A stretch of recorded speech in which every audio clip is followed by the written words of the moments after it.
The trails in Chapter 1. The perfect spot. It started innocently enough. The Andersons, Mike, his wife Lisa, and their teenage kids Emma and Jake were experienced campers. They'd been doing this for years, but they'd never ventured this deep into the Ozarks before. Mike had heard about this perfect spot from a colleague, completely off-grid. No cell service, just pure wilderness. The kind of place that doesn't show up on regular maps. They parked their SUV at the designated ranger station and hiked for hours into the dense forest. The trees were old here, really old, with thick trunks and branches that seemed to reach out like gnarled fingers. As they walked, Lisa noticed something odd. There were no bird sounds, no squirrels, nothing. Just the crunch of their boots on dead leaves and the occasional whisper of wind through the canopy. They found their camping spot just before dusk, a clearing near a small stream. Perfect, right? That's what they thought too. But here's where things get strange. While setting up camp, Emma found something hanging from one of the trees. A bundle of sticks tied together with what looked like hair. Mike took it down, thinking it was just some Blair Witch-style prank from previous campers. If only they'd taken that first warning seriously. The trails in Chapter 2. The first night. The sun set quickly in the dense forest. And the darkness that followed wasn't your normal camping darkness. It was absolute, like being wrapped in black velvet.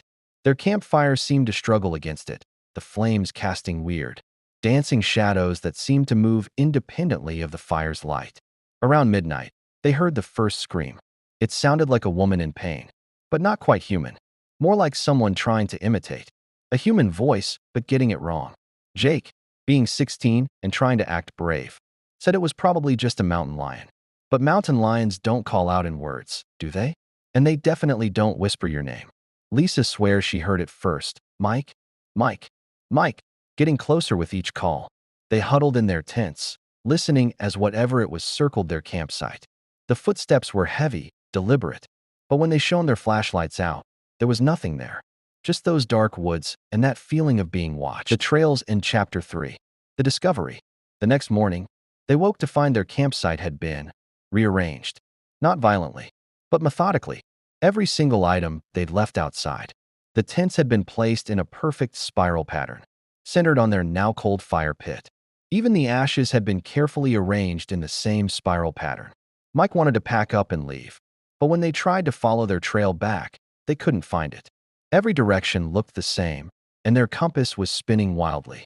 The GPS wasn't working either, not just no signal, but the screen showed impossible coordinates, numbers that kept changing randomly.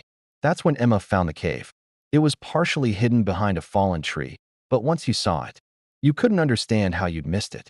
The entrance was perfectly round, like it had been carved, and there were symbols etched around the opening, old symbols. The kind that make your eyes hurt if you look at them too long. The trails in Chapter 4. The descent. I need to tell you about what they found in that cave. But honestly, this is where it gets really dark. The Andersons, trapped and desperate for help, decided to explore it, hoping it might lead to another way out of the forest. They could see that the cave had been used before. There were old wooden torch holders on the walls, and more of those symbols. These ones painted in something that looked disturbingly like dried blood. The deeper they went, the colder it got. Their flashlight beams seemed to get swallowed up by the darkness. And the whispers started again, but this time, they were coming from behind them.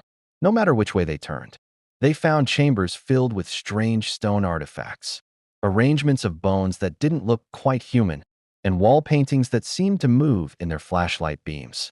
In the deepest chamber, they found what looked like an altar. And on that altar was a book, not an ancient tome, but a modern notebook. It was a ranger's log, dated just 3 months earlier, describing similar experiences. The last entry simply read, "They're not gone. They were never gone.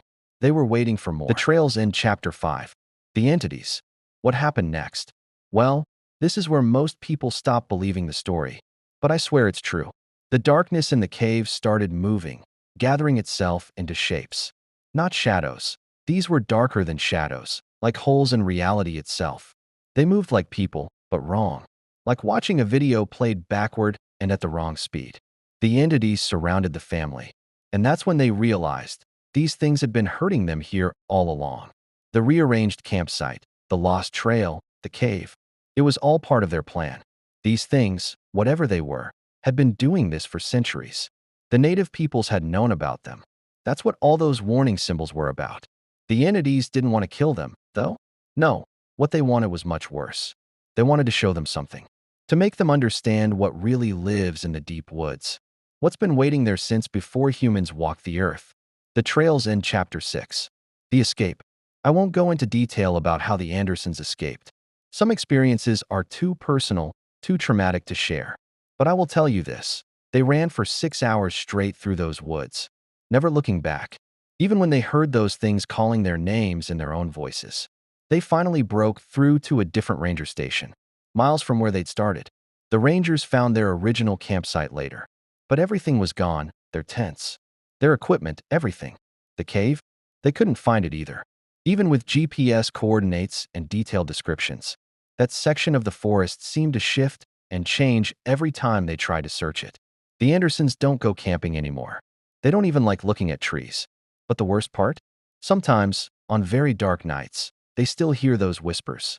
And sometimes, when they look in mirrors or catch their reflections in windows, their shadows don't move quite right, like something else is wearing them. Trying to remember how humans are supposed to move. You know what's really scary about this story? The Rangers say the Andersons weren't the first to experience this, and they definitely weren't the last. Every year, hikers and campers report similar experiences in those woods. Some make it out, some don't. And those symbols? They've been found in other forests too, all across the country. So next time you're camping and the darkness feels a little too thick, or when you hear something calling your name in the woods, just remember, sometimes, the trail you're following isn't taking you where you think it is. Sometimes, it's leading you exactly where something else wants you to go.